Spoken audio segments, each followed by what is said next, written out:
So, good evening, everyone. Hope you all are fine and safe at your homes.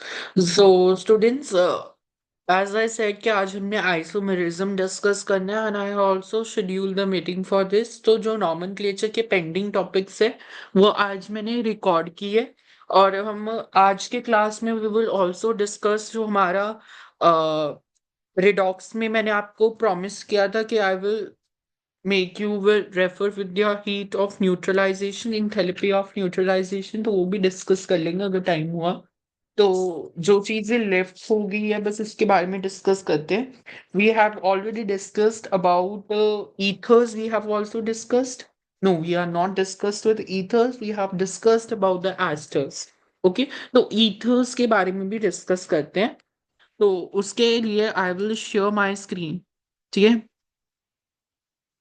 Just give me a minute एक minute load हो रहा है so nomenclature में we are discussing about the naming of ether let I write also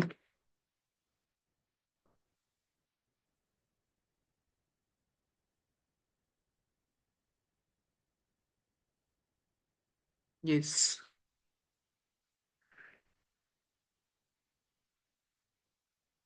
so बच्चे let's start about the naming of ether तो ether की naming अब हम स्टार्ट करने वाले हैं।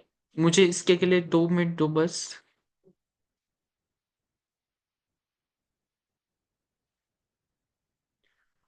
नेमिंग ऑफ ईथर से स्टार्ट करते हैं तो ईथर अगर मैं एक ईथर की बात करूं ईथर की जो हम नेमिंग यूज करते हैं ether is a bivalent functional group ये क्या है हमारे पास ये हमारा बायवैलेंट फंक्शनल ग्रुप है कौन सा फंक्शनल ग्रुप है bivalent so write down it's a bivalent functional group हाँ बायवैलेंट है वेरी गुड ठीक है एंड इसका एक सिंपलेस्ट पहले ईथर ड्रॉ करते हैं and then let's refer so it's I was saying that it's a bivalent functional group ठीक है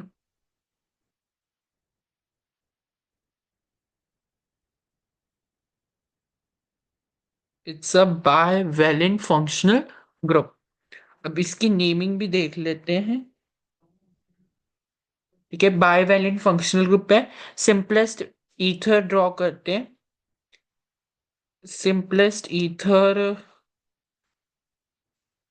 हमारा ये है विच इज दिस एंड इसकी नेमिंग क्या है व्हाट इज दिस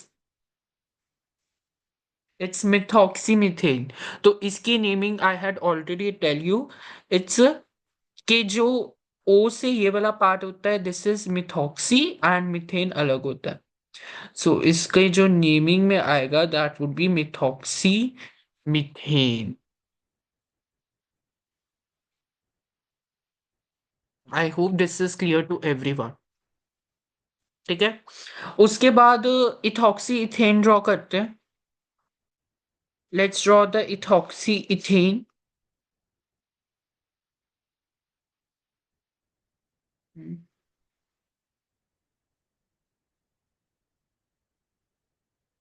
तो इथॉक्सी कैसे ड्रॉ करना है ओ के साथ हमें पहले C2H5 ज्वाइन करना है फिर इथेन है मतलब एक और आप C2H5 ज्वाइन कर दीजिए सो दिस इज इथॉक्सी इथेन आगे डिस्कस कर लेते हैं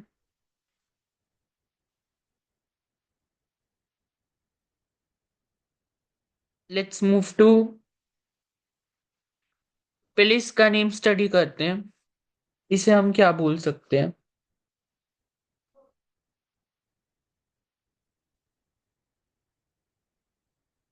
दिख रहा है आपको मेरी स्क्रीन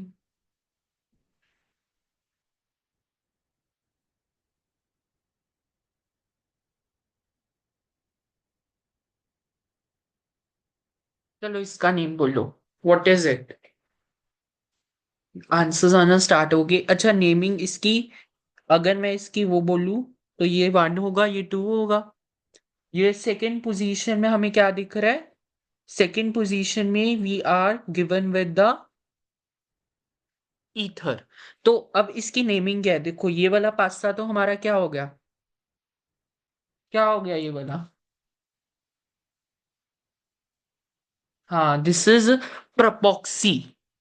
दिस इज हिस्सा प्रपोक्सी, जिसके साथ मैंने ऑक्सीजन भी ज्वाइन करवाया ना, दिस इज हिस्सा प्रपोक्सी। और आगे हम इसे लिखते हैं, ये कौन से पोजीशन में ऑक्सीजन के साथ है attached carbon, that is at the second position. और इसके जो सफिक्स वाला पार्ट होगा, अब कई बच्चे इसमें प्रोपेन कहते हैं, it's a very wrong thing. क्योंकि जब आई आई हैड डिस्कस कि ये एक बाइवैलेंट फंक्शनल ग्रुप है, एंड इसका भी एक टेक्निक होता है नेमिंग करने का, कि जिस तरफ ज्यादा कार्बन एटम हो उसी तरफ उसकी पेरेंट चेन होती है। तो इसमें तो 3 and 3 हो जाएगी, तो दैट इज समवट रॉन्ग। तो अब इस चीज को डिस्कस करने के लिए आई हैड अ स्पेशल, मैं कह रहा हूं कि कार हमारे पास ब्यूटेन होगा इधर, क्या होगा, butane. So it is butane. I hope this is clear.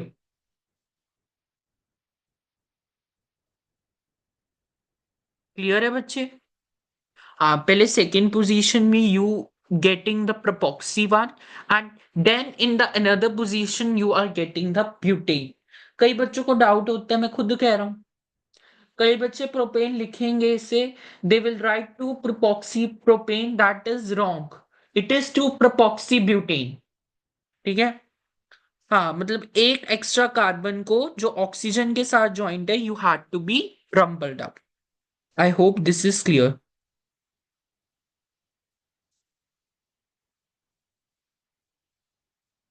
अब नेक्स्ट करते हैं।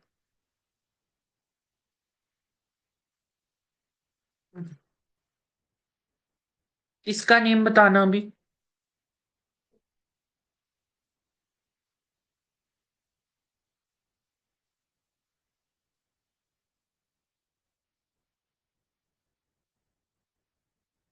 इसकी क्या होगा नेम? दिख नहीं रहा, या इसका मैं कह रहा हूँ।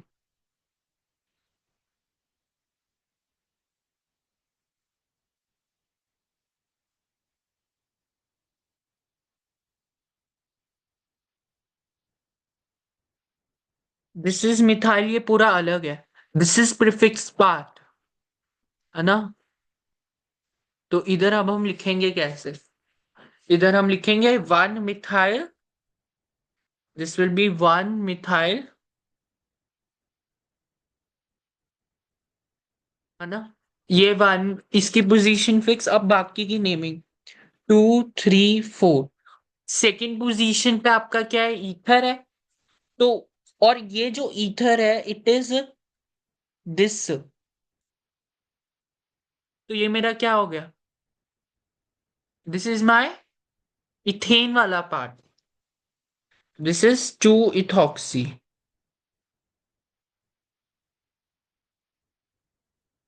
2 इथॉक्सी। और आगे बच्चे कितने, 1 2 3 and 4, so it would be butane. Done? समझ ला, इजी। एक और डिस्कस कर लेते हैं। हम्म। अब let's discuss a cyclic ether. एक साइक्लिक ईथर का क्वेश्चन डिस्कस कर लेते हैं। Write down.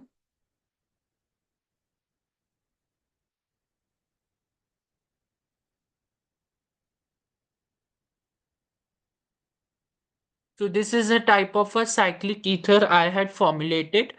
तो अब इसके बारे में डिस्कस करते हैं।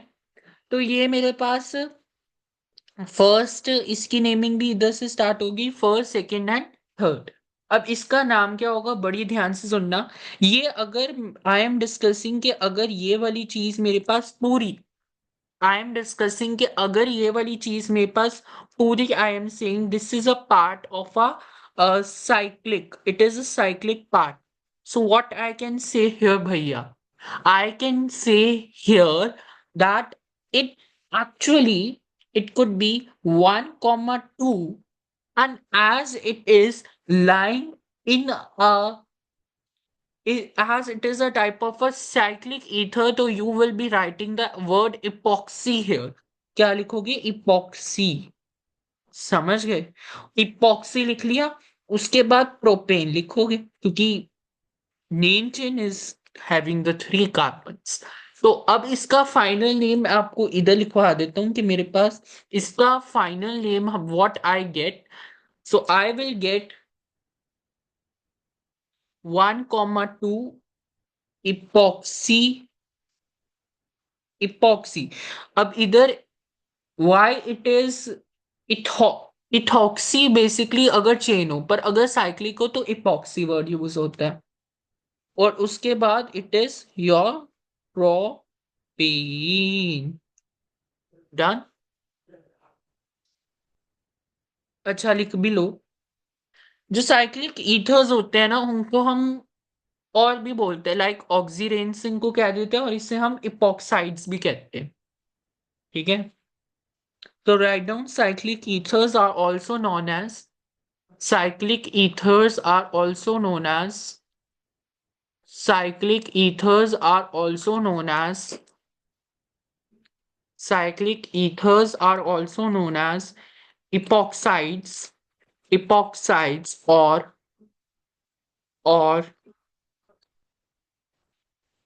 और ऑक्सीरेंस। ठीक है। तो अब नेक्स्ट डिस्कस कर लेते हैं चीज को।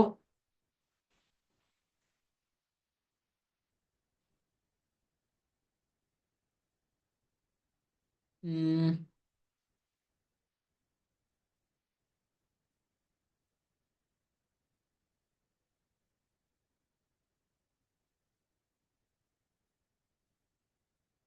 अगर ये हो, तो अगर ये हो, इसकी नेमिंग क्या होगी? अच्छा, अब मैं इसकी नेमिंग इधर से स्टार्ट करूंगा, 1 2 3 एंड 4 5 6 7। तो ये बेसिकली क्या है, मेरा हेप्टेन है ना? तो इसकी नेमिंग क्या होगी, 3,4। इट इज साइक्लिक वन, तो वर्ड क्या यूज होगा, इपॉक्सी।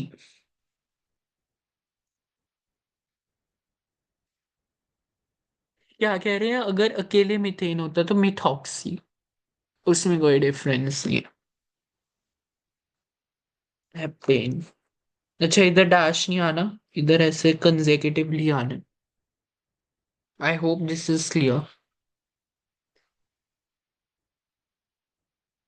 अब इसका नेम भी, आप इसका नेम मुझे बताना इन योर कमेंट्स। ठीक है। I will wait for you in the comments. इसका नेम मुझे जरूर बताना।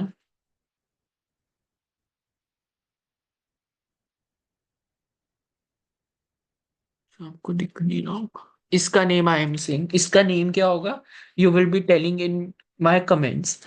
और ये ध्यान रखना, this is also methyl, this is also methyl and this is also methyl. ठीक है। हम्म, थोड़ा सा बता ही दिया। तो this is your DIY question, do it yourself question. So ठीक है। So these are the naming of ethers. Now we are discussing with the naming of benzene and its derivatives. ठीक है, वो भी बहुत important topic है, naming of benzene and its derivatives. So let's us start. ठीक है, मैं start कर रहा हूँ। Let's start. तो write down the topic name, naming of benzene and its derivatives. ठीक है। तो बेंजीन की नेमिंग क्या होगी? देखो, बेंजीन होता क्या है, इट कुड बी लाइक, इसको हम ऐसे भी रिप्रेजेंट कर देते हैं। अच्छा, अब ये ना मेरी साफ नहीं है ड्राइंग, एंड इसे हम ऐसे भी रिप्रेजेंट कर देते हैं। ठीक है। This is actually a type of a hybrid and it is the structure of benzene. ठीक है, बस दोनों में इतना ही डिफरेंस होता है। बाकी अगर अभी इसमें आपके बुक में काफी है कि जब मैं इस बेंजीन के साथ CH2 लगा दूं?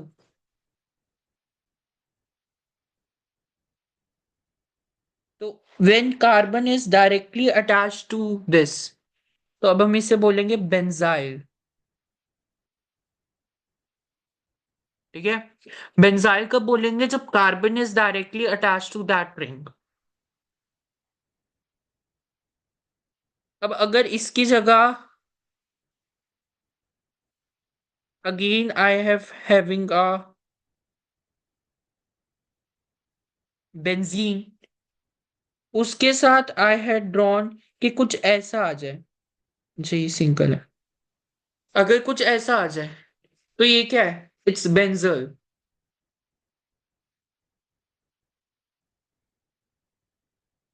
मतलब इधर ऊपर और नीचे कोई भी हम एक्स्ट्रा कंपाउंड लगा सकते हैं। समझ गए?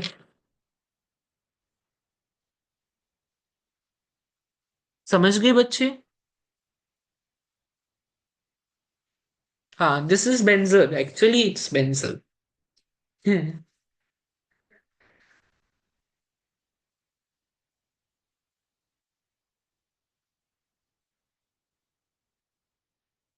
देखो ये नेम है।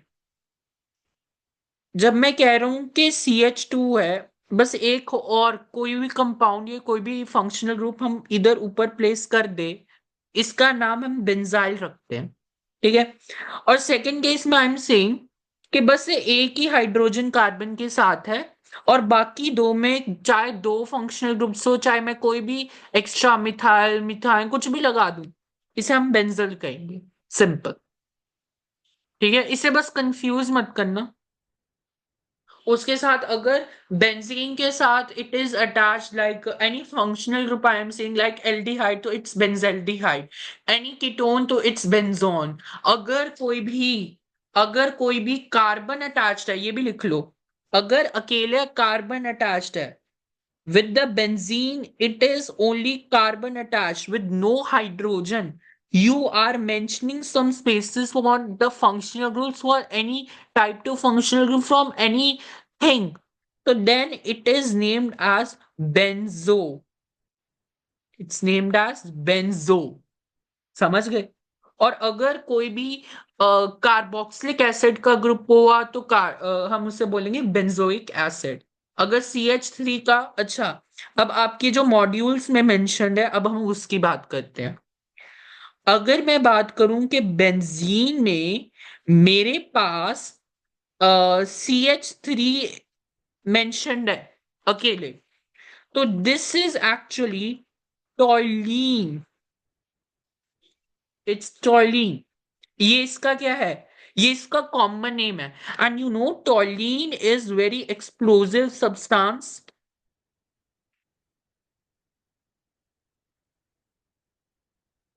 टोलीन का जो नेचर है वो कितना एक्सप्लोसिव है, ये सबको पता है।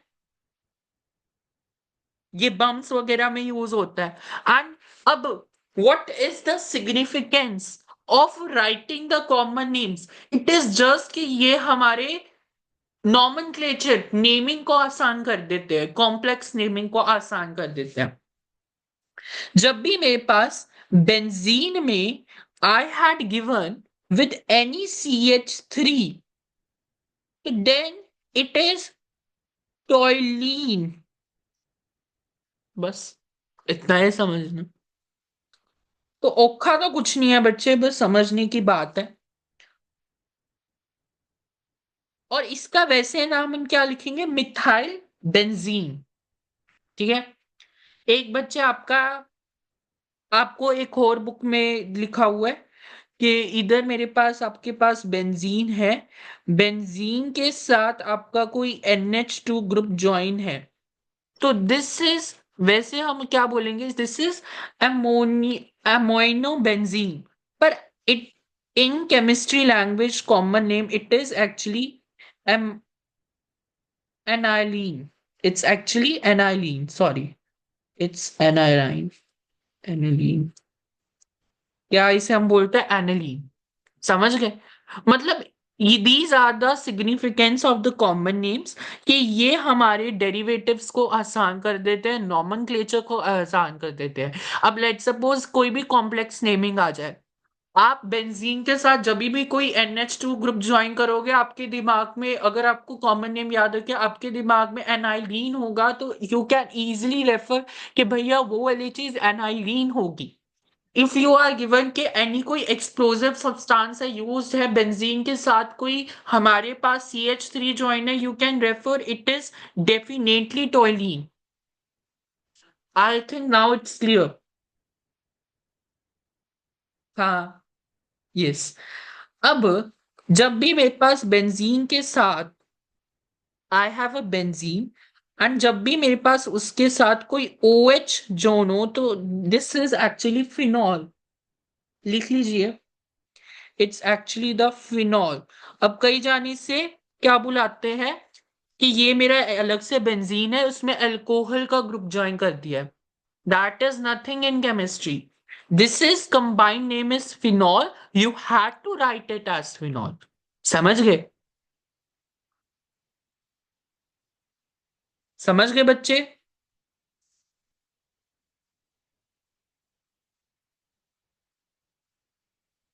अब मेरे पास बेंजीन है, बेंजीन के साथ मेरा कोई कार्बोक्सिलिक एसिड का ग्रुप ज्वाइन है, पर पहले ये CH2 के साथ ज्वाइन है।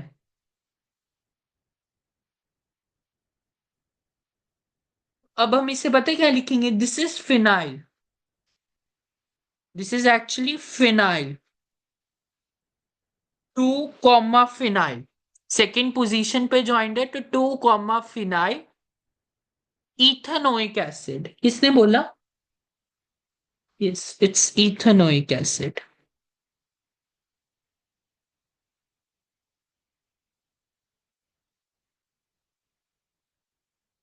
सिंपल। इधर फेनाइल वर्ड क्यों हुआ? देखो, अगर मेरे पास बेंजीन रिंग है and it is not attach directly with the, okay, when the benzene, you can say when the carbon is not directly attached with the benzene, or you can say when the carbon of carbon of COOH is not directly attached with the benzene ring. So we use the word phenyl. 2 phenyl ethanoic acid. I hope this is clear. ये समझ आ गया सब बच्चों को?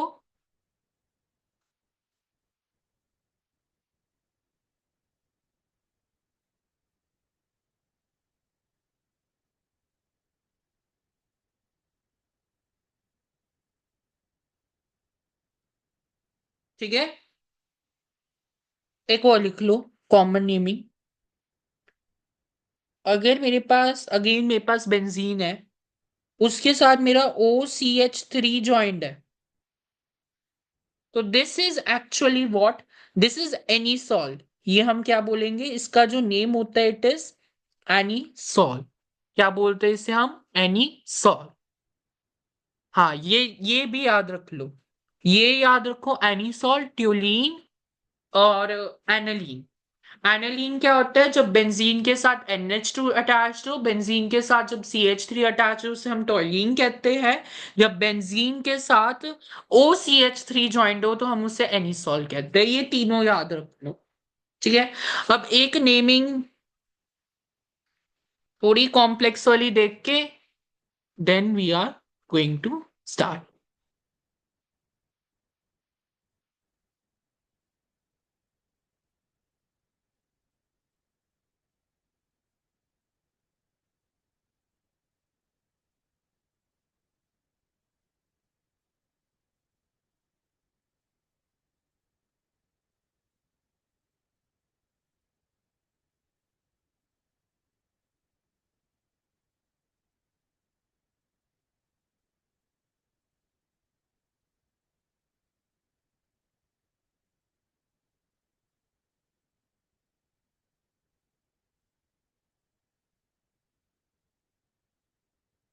सो this is what.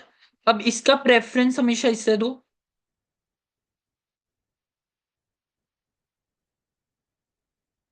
So this is 2 chloro. 2 का chloro हो गया। चौथे पोजीशन में आपको मिथाइल दिख रहा है। It could be 2 chloro 4 methyl anisole. या तो इसकी नेमिंग ये लिख दो, 2 क्लोरो 4 मिथाइल एनिसोल। चौथे पोजीशन पे मिथाइल, फर्स्ट पोजीशन में OCH3, सेकंड पोजीशन में क्लोरीन। और OCH3 एज ये डायरेक्टली अटैच्ड है बेंजीन को, मैंने डायरेक्टली एनिसोल लिख दिया। अदरवाइज आपको क्या लिखना होता? तो अदरवाइज आपको क्या लिखना पड़ता? You had to write 2 chloro 4 methyl methoxy benzene, क्योंकि ऑक्सीजन से अटैच्ड है तो मिथॉक्सी, है ना, मिथॉक्सी। फिर आपको बेंजीन लिखना होता, अदरवाइज फिर ये होता है। समझ गए? तो इस चीज को नहीं समझ गए? आई होप ये क्लियर है अभी तक। समझ गए? अब इतना आई थिंक सबको समझ आ गया। अब तो नहीं भूलोगे? Anisole ट्योलीन, anisole ट्योलीन। एक आपको एनिसोल याद रखना है, एक ट्योलीन याद रखना है, एक आपको याद रखना है एनाइलीन। और एक आपको याद रखना है कि फेनाइल कब यूज होता है। फेनाइल तब यूज होता है जब मेरा बेंजीन रिंग डायरेक्टली अटैच ना हो कार्बोक्सिलिक एसिड ग्रुप के साथ, तो तब मैं फिनाइल वर्ड यूज करता हूं। एक आपको बेंजाइल याद रखना है कि जब CH2 के साथ अटैच्ड हो और हमारे पास सिर्फ एक की अवेलेबिलिटी हो, कि मैं उधर या तो फंक्शनल ग्रुप रख दूं या तो कोई और एटम ही रख दूं। ठीक है। बेंजल का भी यूज होता है जब मेरे पास CHO अटैच टू का बेंजीन। ठीक है। बेंजो का भी यूज होता है कि जब मेरे पास सिर्फ एक कार्बन हो अटैच टू द बेंजीन। समझ आ गया? अब कॉम्प्लेक्स सब्स्टिट्यूएंट्स को एक और चीज, किधर किधर लिखूं, इधर नीचे लिख देता हूं। अब जब भी हम एक कॉम्प्लेक्स सब्सटेंस की नेमिंग करते हैं, वी यू तो जब भी हम एक कॉम्प्लेक्स सब्सटेंस की नेमिंग करते हैं उसमें जब वर्ड्स लिखते हैं डाई, ट्राई, टेट्रा, तो इनका जो D and T है, while naming of the complex substituents, when we use di, tri, tetra, so the words D, T, they are often considered in alphabetical order। मतलब इसे हम alphabetical order में लिखेंगे। While you can say while framing while framing nomenclature in complex substituents। अब ये थोड़ा वो कहे बच्चे कह रहे होंगे इसे क्या याद रखने की जरूरत है, पर JEE वाले बहुत कंफ्यूज करते हैं कि डाई, ट्राई एंड टेट्रा में से you had to always write in alphabetical order. ठीक है। बस एक लास्ट क्वेश्चन डिस्कस कर लेते हैं, और दैट इज राइट डाउन इसकी नेमिंग बताना, दिस वन।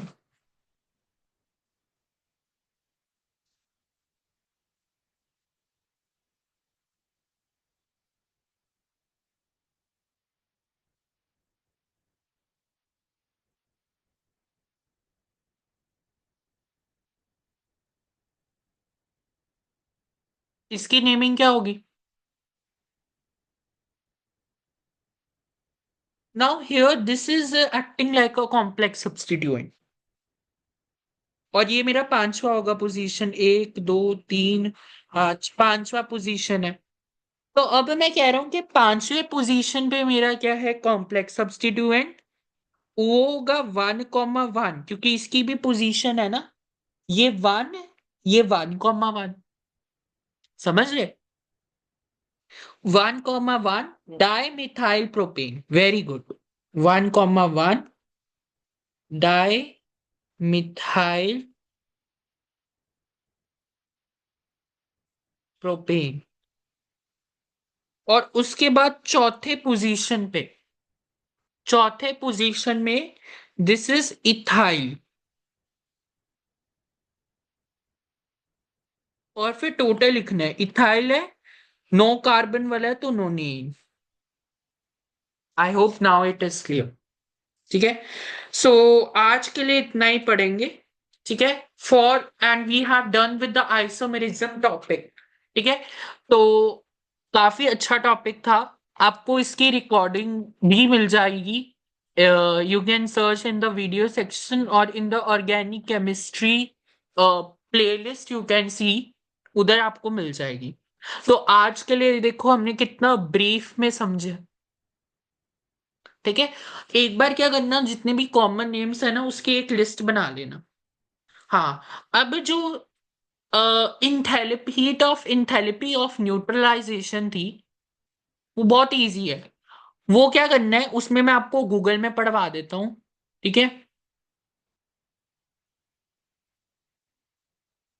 वो बहुत इजी है, बस उसे गूगल में हमने पढ़ना है। ठीक है। उसे मैं गूगल के द्वारा पढ़ाऊंगा आपको।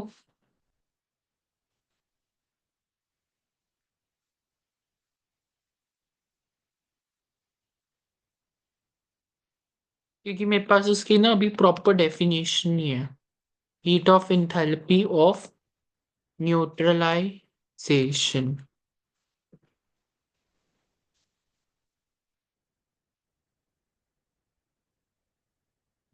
ओपन हो रहा है।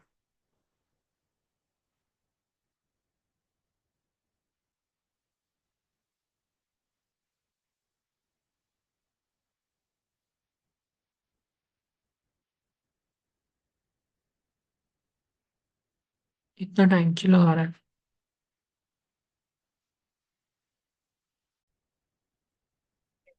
So let's discuss about the heat of enthalpy of neutralization।